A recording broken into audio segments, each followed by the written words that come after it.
Alerte coronavirus. Attention, attention, le coronavirus se transmet très facilement et fait des ravages. Pour l'éviter, le port du masque de protection est obligatoire en tout lieu.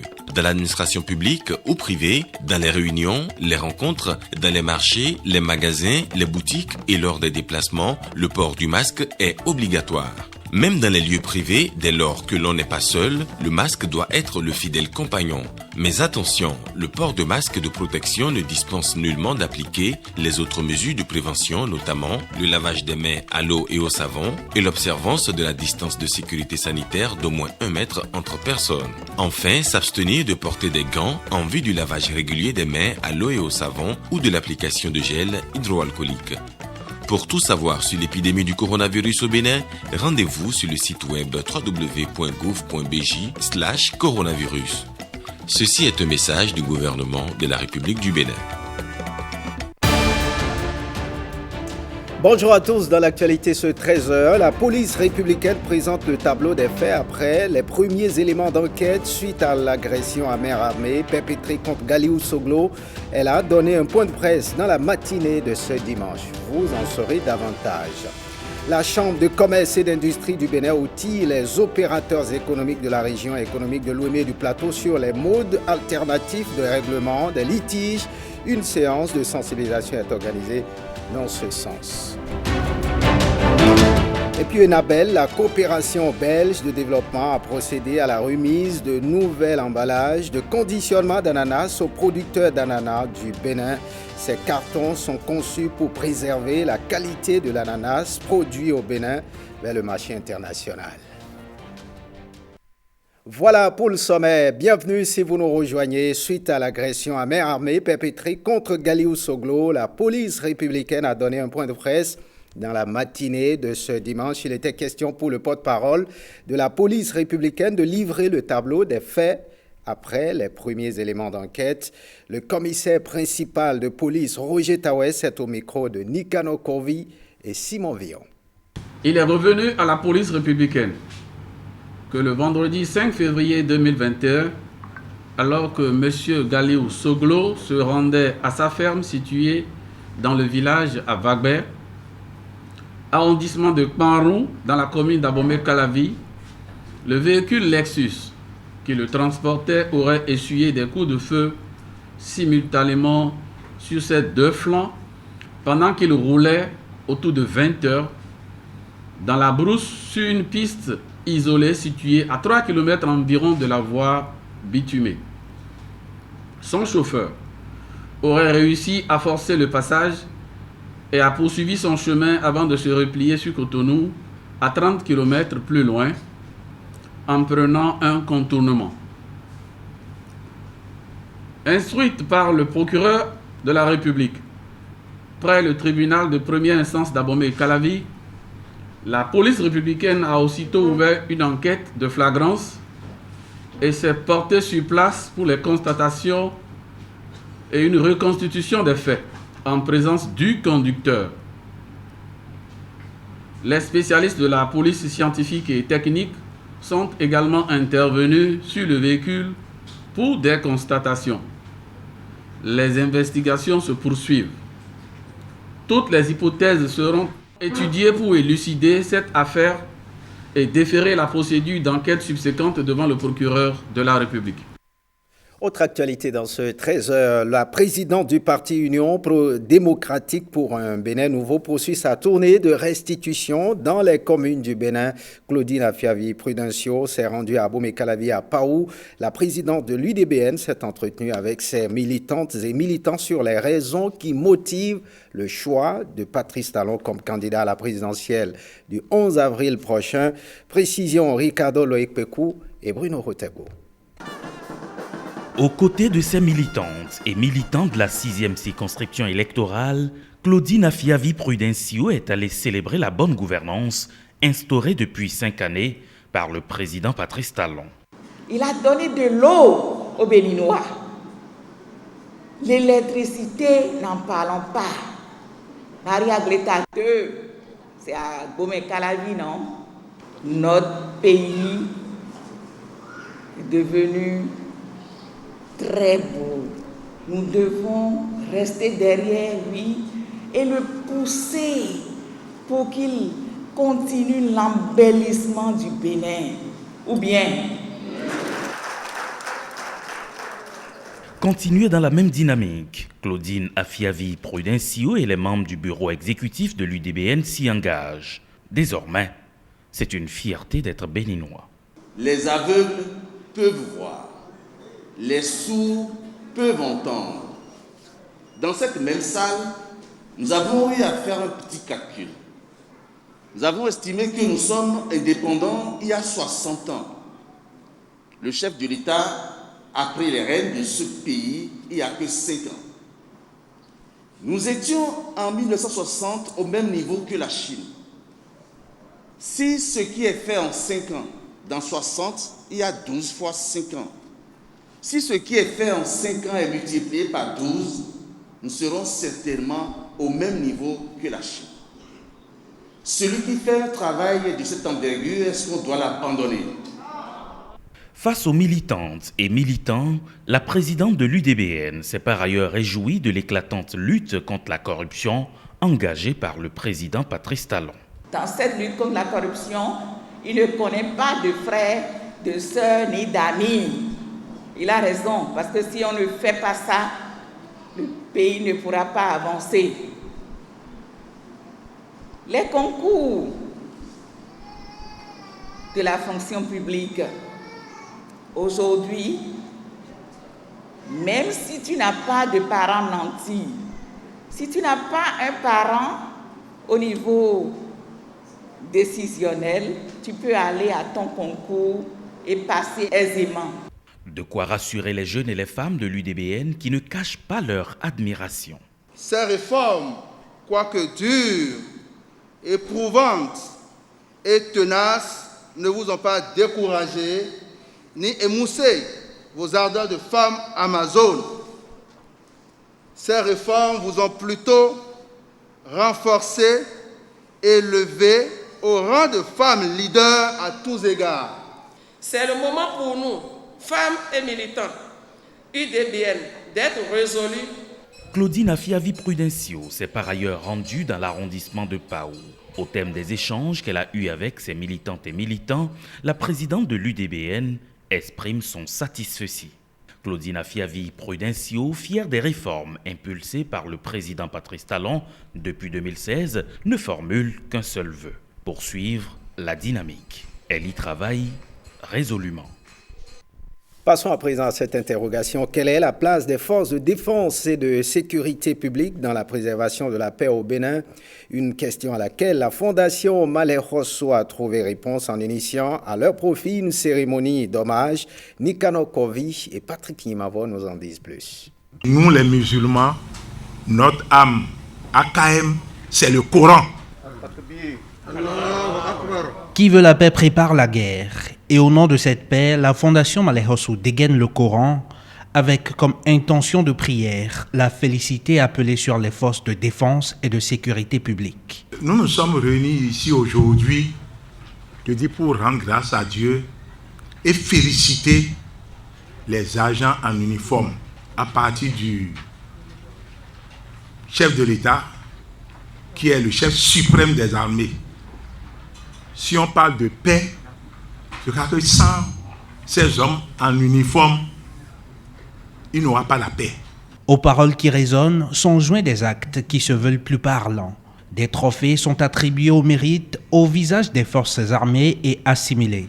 Je voudrais humblement dire que cet hommage que la Fondation Malais Rosso a organisé est dédié au chef suprême des armées. Et pour qui connaît le contexte que nous traversons, c'est un événement hautement profond. Le contexte évoqué est celui de l'élection présidentielle du 11 avril prochain. Un contexte au nom duquel la Fondation Malais Rosso maintient la veille de l'observation scrupuleuse de la vie sociopolitique du Bénin. La Fondation Malais Rosso exhorte les institutions à jouer le rôle qui est le leur dans la sincérité, la franchise, la transparence et dans le respect des recommandations divines. Nous encourageons toutes les forces politiques et sociales de notre pays à se tourner résolument vers l'avenir et à œuvrer pour la restauration de la conscience à travers le dialogue constructif prôné par le chef de l'État. Paix et honneur. Maître mot de cette cérémonie au cours de laquelle ont été reconnus aussi les mérites de Karim Da Silva, lui, le premier dignitaire de l'islam au Bénin, lui qui a rêvé cette cérémonie même en ses vieux jours. Je suis dans ma 94e année. J'ai participé à la vie militaire. J'ai participé avec Kérékou à la première remise en forme. C'était pas facile. C'est depuis que j'ai pris conscience qu'il faut valoriser les militaires. Des versets psalmodiés, des paroles et des actes, ainsi que le réclament ses responsables, cette cérémonie se veut la preuve de l'attachement de la Fondation Malais Rossou à la préservation de la paix au Bénin. Et on prend la direction du Septentrion. Le collectif des jeunes de l'Union progressiste du Borgou et la coordination communale de Parakou ont exposé ce week-end aux populations de la cité des Koborou les réalisations du gouvernement de la rupture, occasion pour ces populations de témoigner leur reconnaissance au chef de l'État. Viti Saoé. Salle d'alphabétisation du Borgou aux couleurs de l'Union progressiste. Le collectif des jeunes de l'Union progressiste Borgou et la coordination communale de Parakou passent en revue les actions du gouvernement du président Patrice Talon. Un gouvernement qu'il remercie. Remerciement pour le bilan de 5 ans de sacrifice qu'il a consenti. Il s'est investi corps et âme, sachant que les actions qu'il devait poser pendant ces 5 années seraient des actions qui le rendrait impopulaire. Mais il a osé. Et nous le savons tous, son audace était nécessaire. Il a fait le meilleur diagnostic en effet de la situation du patient bénin, secteur par secteur, couche sociale par couche sociale. Femmes du Borgou, femmes de Parakou, nous voilà honorés. Nous voici placés sous les projecteurs de l'histoire. Devant notre responsabilité, c'est le moment pour nous de révéler au monde, le Bénin, notre capacité à relever tous les défis. La démocratie dans notre pays a évolué au point où il fallait avoir de l'argent pour espérer gouverner. Aujourd'hui, le président Patrice Talon, malgré sa fortune à son arrivée au pouvoir, vient de nous montrer qu'on n'a pas besoin d'avoir de l'argent pour espérer diriger un pays. Au cours de cette rencontre, le collectif des jeunes militants de l'UP dans le Borgou s'est engagé à sensibiliser les cœurs encore sceptiques sur la détermination du gouvernement à révéler davantage le Bénin. Autre information à présent, la Chambre de commerce et d'industrie du Bénin outille les opérateurs économiques de la région économique de Lomé du Plateau sur les modes alternatifs de règlement des litiges, une séance de sensibilisation qui devrait permettre aux acteurs d'en savoir davantage sur les facilités à eux offertes par le CAMEC pour un meilleur règlement des conflits commerciaux. Brice Sumbo et Firmin Bassao. Le Centre d'arbitrage, de médiation et de conciliation, un organe de la CCIB qui se veut une structure facilitatrice de règlement des litiges nés des relations commerciales au cœur d'une séance de sensibilisation à Porto Novo, dans un environnement socio-économique où les litiges dans le domaine commercial sont légion. L'utilité d'une telle rencontre n'est plus à démontrer. Chers opérateurs économiques, nous savons tous que l'évolution du monde des affaires et le développement économique ne peuvent s'effectuer aisément que dans un environnement propice à l'investissement. Dans ce cadre, il est important de mettre à la disposition des opérateurs économiques nationaux et étrangers des outils susceptibles de favoriser la sécurisation de l'investissement et également l'accroissement de l'investissement. D'une manière générale, L'absence de lien formel entre les acteurs économiques est à la base de multiples différends commerciaux. Des différends commerciaux qu'on n'arrive pas à résoudre et qui fragilisent les relations commerciales et conduisent très souvent à l'échec de l'activité commerciale et économique avec toutes les conséquences sur le développement de nos entreprises. Le CAMEC apparaît donc comme une solution aux nombreuses difficultés que rencontrent les chefs d'entreprise, notamment au cours des procédures judiciaires parfois longues, coûteuses et ne donnant aucune garantie à l'investissement. Dans ce contexte, vous comprenez avec moi toute l'importance de cette séance de sensibilisation qui nous permettra de vous informer suffisamment sur les services offerts par le CAMEC et d'avoir les outils nécessaires pour prévenir et régler efficacement nos litiges commerciaux pour un plus grand développement de nos business. La rencontre de ce jour, dont l'objectif est de nous entretenir sur les modes alternatifs de règlement des litiges, constitue donc une grande opportunité pour notre communauté des affaires dans la région économique de Porto Novo. Je voudrais féliciter le CAMEC pour cette initiative noble. Porto Novo est l'une des étapes d'une série de sensibilisations à l'endroit des opérateurs économiques des régions sur l'ensemble du territoire national. On parle des zones humides à présent et puis à l'occasion de la Journée mondiale des zones humides édition 2021, les CIPCRE Bénin a offert d'importants lots d'équipements de production de jeunes entrepreneurs agricoles et du matériel de la salubrité publique aux communautés des villages pilotes de la vallée de l'Ouémé. La remise de l'eau s'est déroulée jeudi dernier à la mairie d'Adjoun, Brice Humbo et Firmin Bassao. CIPCRE Bénin sort le grand jeu pour marquer la célébration de la Journée mondiale des zones humides et eaux, en faisant bénéficier aux jeunes entrepreneurs agricoles des équipements de production, mais aussi du matériel pour la promotion de l'hygiène publique dans les 3 villages pilotes des communes d'Adjoun, de Bonou et de Dangbo. Une activité qui s'inscrit dans le cadre du projet d'appui à l'adaptation au changement climatique dans la vallée de l'Ouémé et la Donga en abrégé Padaclim Bénin phase 2. En faisant coïncider la présente cérémonie avec la Journée mondiale des zones humides, le CIPCRE Bénin voudrait rappeler une évidence et lancer un appel. L'évidence, sans eau, il n'y a pas de production. Et s'il n'y a pas de production, il n'y a pas de vie, puisqu'il n'y a pas d'alimentation. Mais nous voulons lancer un appel. Le fleuve Ouémé et ses dépendances ne doivent pas être pris comme de la poubelle. L'eau n'est pas une poubelle où il faut jeter les déchets, où il faut jeter tout ce qu'on peut considérer comme rebut. 20 micro-entrepreneurs reçoivent ainsi des équipements qui faciliteront leur installation et 10 jeunes entrepreneurs agricoles pourront également démarrer leurs activités.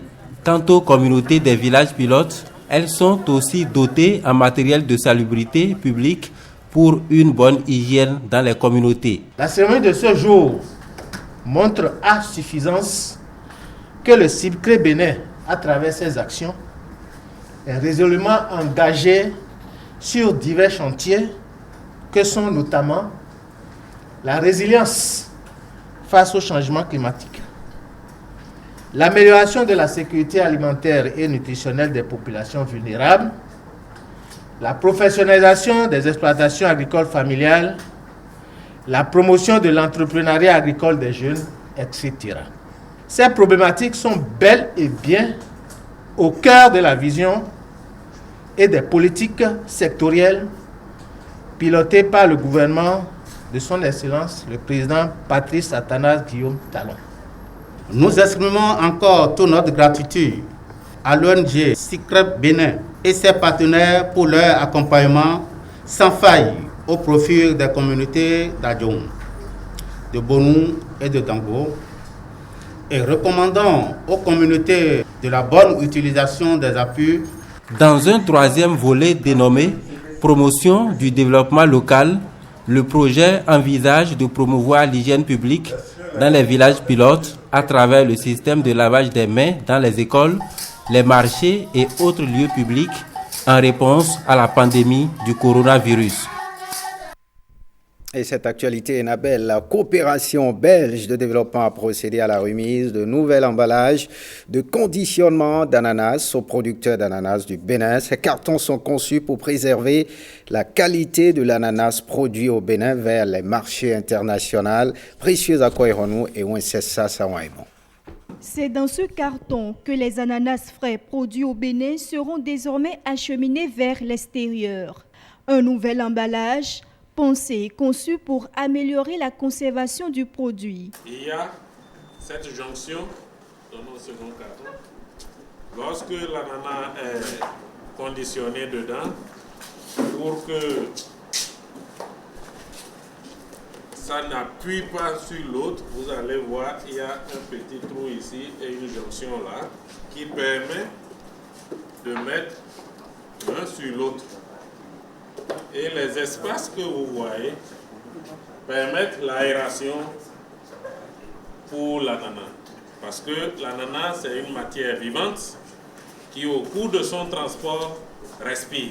Ce premier lot est composé de 8000 cartons plats destinés aux exportateurs d'ananas, bénéficiaires du programme DEFIA, programme de développement de l'entrepreneuriat de la filière ananas. Il sera suivi d'un second lot de 38 000 cartons subventionnés pour un montant d'environ 100 000 €. Les producteurs d'ananas sont prêts pour fournir aux exportateurs des produits de qualité qui ne peuvent entacher l'image du Bénin sur le marché international pour défaut de qualité.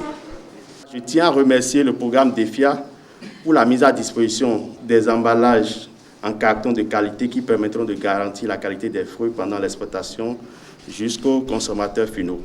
DEFIA est un programme financé par l'Agence belge de développement Enabel. Il œuvre pour l'augmentation des revenus des agri-entrepreneurs dans la filière ananas et à la création d'emplois décents. Ces interventions touchent plusieurs domaines. Les subventions accordées portent sur le domaine suivant. L'expertise technique, comme par exemple les agréments, les certifications, les études de marché, les appuis marketing, l'élaboration des business plans bancables, etc. Elle porte aussi sur les frais aériens de l'aéroport pour les nouveaux marchés. Elle facilite l'obtention de fonds de roulement auprès des structures de financement. Elle subventionne des infrastructures et équipements de collecte, de transport et de conditionnement.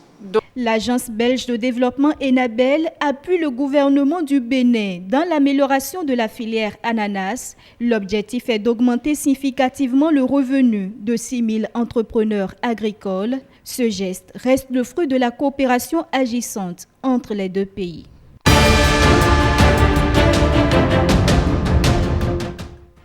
Et on passe à l'actualité internationale. Hors de nos frontières à présent, Robert Copin-Edor nous assure la compilation. Regardez. Au premier jour de son sommet en visioconférence, l'Union africaine a reconduit à sa tête le Tchadien Moussa Faki Mahamat en plein débat sur la lutte contre le Covid-19 et l'approvisionnement vaccinal du continent. Profondément honoré par ce vote de confiance historique et écrasant, a commenté sur Twitter Moussa Faki, réélu en fin d'après-midi par 51 États membres sur 55. Il se voit reconduit pour un mandat de 4 ans à la tête de la Commission de l'Union africaine, organe exécutif et institution clé de l'organisation panafricaine.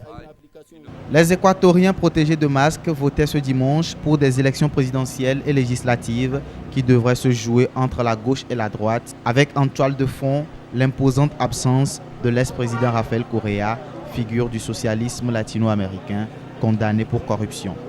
Dans un contexte de crise économique aggravée par la pandémie qui a sévèrement touché ce pays, 13 millions d'électeurs sont appelés à désigner le successeur du président Lénine Moreno.